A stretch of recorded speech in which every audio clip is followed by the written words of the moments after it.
ایک آدمی تھا تو اس کی بیوی انتقال کر گئی اور اس نے طلاق دے دی. 10-11 سال کا اس کا بیٹا تھا. اس نے دوسری شادی کر لی. ایک دن اپنے بیٹے سے کہنے لگا بیٹے وہ سگی اماں ٹھیک تھی یا یہ والی ٹھیک ہے؟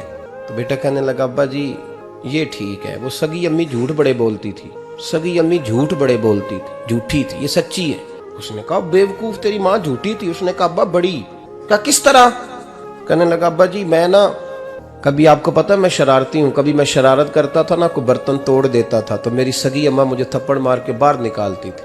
کہتی تھی میں تالا لگاؤں گی باورچی خانے کو, تجھے ساری رات روٹی نہیں دینی, تو آج بھوکا ہی رہے گا, بالکل نہیں دینا, ساری رات نہیں دینا. بڑے دعوے کرتی تھی, قسمیں اٹھاتی تھی, پر بڑی جھوٹی تھی. آدھا گھنٹہ بھی نہیں گزرتا تھا تو گلیوں میں مجھے ڈھونڈنے لگ جاتی تھی. ڈھونڈ کے لاتی تھی, ڈھونڈ کے, اور لا کے نا تو غلطی میری ہوتی تھی, رونا میری اماں شروع کر دیتی تھی. وے اوے مینوں نہ ستایا کر وے پترا. پھر میری مرضی کا کھانا مجھے پکا کے دیتی تھی, میری مرضی کا. اور پھر میری اماں مجھے تحفہ بھی دیتی تھی. ابا جی وہ جھوٹی تھی, پہلے کہہ رہی تھی ساری رات نہیں دینا, اب آدھا گھنٹہ. یہ بڑی سچی ہے, جواب بھائی ہے. میں شرارت کرتا ہوں تو تھپڑ مار کے نکال دیتی ہے, کہتی ہے روٹی نہیں دینی. پھر میں ساری رات رو کے گزارتا ہوں پر نہیں دیتی. یہ سچی ہے, وہ جھوٹی تھی. تو ماں کے درد کو کیا سمجھے؟ بچے تو کہتے ہیں اماں نے ہمیں قید کر دیا, اماں کہتی ہے میری مرضی سے کھاؤ. اور تجھے نہیں پتا اس نے قید نہیں کیا, وہ تم سے پیار بڑا سچا کرتی, اور بڑا سچا پیار کرتی ہے تیرے ساتھ, بڑا سچا. بیٹا برگر کھا کے آ جاتا ہے, اماں کہتی ہے روٹی کھا لے, کہتا نہیں آپ نے بینگن پکائے ہوئے ہیں میں نے نہیں کھانے. تو اماں منتیں کرتی ہے, کہتی ہے چل توں دس کی کھانا ہے, تینوں سیویاں نہ بنا دیاں, فٹافٹ دال پک جائے گی, کیا کھائے گا؟ ابا جی میری طرح قریب سے کہتے ہیں چھڈ پر بھوک لگے گی تو آپ ہی کھا لے گا. لیکن اماں کہتی ہے اس نے روٹی نہ کھائی تو مجھے نیند نہیں آئے گی. تو اس درد کو سمجھنا. ماں کے سینے میں نا دیکھیں نا, ایک بچی ہوتی ہے BA, وہ اس نے کر لیا, اس کی اماں روز کہتی ہے بیٹے سویرے اٹھا کر. ساس کے پاس جائے گی تو وہ کہے گی کہ اس کی اماں نے سویرے اٹھنا سکھایا ہی نہیں. اب بیٹی کہتی ہے اماں جدو جاواں گی ویکھی جائے گی. اچھا اس کی شادی ہو گئی, اس کی ساس نے آہستہ آہستہ شکوے شروع کر دیے, خامن سے کہنے لگی تو اس کو اٹھاتا ہی نہیں سویرے. وہ بھی کہتا ہے کمرے میں جا کے اماں شکوا کرتی ہے تو اٹھتی نہیں. اور بچی لاڈلی تھی, وہ نہیں تھی اٹھتی ٹائم پہ. زندگی کے 22 سال 23 سال وہ سویرے نہیں اٹھی, وقت پہ نہیں اٹھی, مثال دے رہا ہوں. پھر اسی بیٹی کو اللہ نے ایک بیٹا عطا کر دیا. صبح 100 آواز اس کی اماں دیتی تھی پر اس کی آنکھ نہیں کھلتی تھی. لیکن اسی بیٹی کا بیٹا سحری کے وقت ہلکا سا روتا ہے, ساری دنیا سوئی ہے پر اماں اس کی فٹافٹ جاگتی ہے, فٹافٹ جاگتی ہے. میں غلام ہوں ایک آستانے کا, اور میں سمجھتا ہوں جو کسی کا مرید ہی نہیں اس پر تو سایہ ہی نہیں, اسے چاہیے کسی بزرگ کا سایہ حاصل کرے. لیکن بھائی یہ بات بھی بڑی سچی ہے کہ میرے جیسے پیر کے ہاتھ میں 5000 روپیہ نذرانہ دو نا, پیر صاحب دعا کرنا, تو پیر صاحب نے دعا پکی یاد کی ہوئی ہے سب کے لیے, رٹی رٹائی, اللہ خیر کرے اللہ بھلا کرے, اور سب کے لیے رٹا لگایا ہوا ہے. اور اماں کو بیٹا ویسے ہی کہہ جائے, ویسے ہی اماں میں انٹرویو دینے جا رہا ہوں ذرا دعا کرنا, وہ بیبیاں منگا کے دعائے تنجینہ پڑھانا شروع کر دیتی ہے, اور ساری رات مصلے پہ بیٹھی. اس درد کو سمجھنا. اور بھائی بڑا ویل ڈریس بیٹا ہوتا ہے, ویل ڈریس نوجوان, وہ 18,000 کا جوڑا پہنتا ہے, 7,000 کا جوتا خریدتا ہے, وہ قیمتی قسم کی گھڑی استعمال کرتا ہے. لیکن اسی بچے کے جب اپنے بچے ہوتے ہیں نا تو بی بی کو کہتا ہے یہ لے 10,000 روپیہ, بچوں کے کپڑے خرید لے, میرے صحیح ہیں ابھی کل ہی تو خریدے تھے. اور باپ, اور تو سمجھا ہی نہیں یار, 30 سال باپ نے جوانی ساری سعودی عرب کو دے دی, لیکن تیرا خیال رکھا. میں ایسے لوگوں کو جانتا ہوں جنہوں نے 30 سال پردیس میں کمبل نہیں بدلا, اور جہاں گئے تھے تو ایک کمبل خریدا تھا پھر بدلا نہیں. تو ماں باپ کے بارے میں, اور یہاں بچے حساب کرتے پھرتے ہیں, بھائی تو پچھلے مہینے بھی 5,000 دیتا سی, تسی پیسے اندر کر دے کی ہو, ماں باپ سے حساب کرتا ہے تو. ترمذی شریف کے لفظ ہے, ایک صحابی نے آ کے عرض کی یا رسول اللہ پیسے وراثت کے نہیں, میرے ابا جی نے نہیں دیے مجھے, اور میں نے خود محنت کر کے کمائے, اب میرا ابا مجھ سے پیسے مانگتا ہے تو کیا کروں, اور میرے ہیں, میں نے کمائے ہیں, ابا جی نے نہیں دیے, وراثت نہیں, ثانی ملا. حضور میرا ابا مانگتا ہے تو میرے لیے حکم کیا ہے؟ تو نبی پاک نے فرمایا کیا کہا تم نے, پیسے تیرے ہیں؟ کہا حضور ہاں. تو فرمایا ابا کس کا ہے؟ کہا یا رسول اللہ میرا. تو فرمایا اگر تو اپنے والد کا ہے تو تیری ہر شے تیرے والد کی ہے.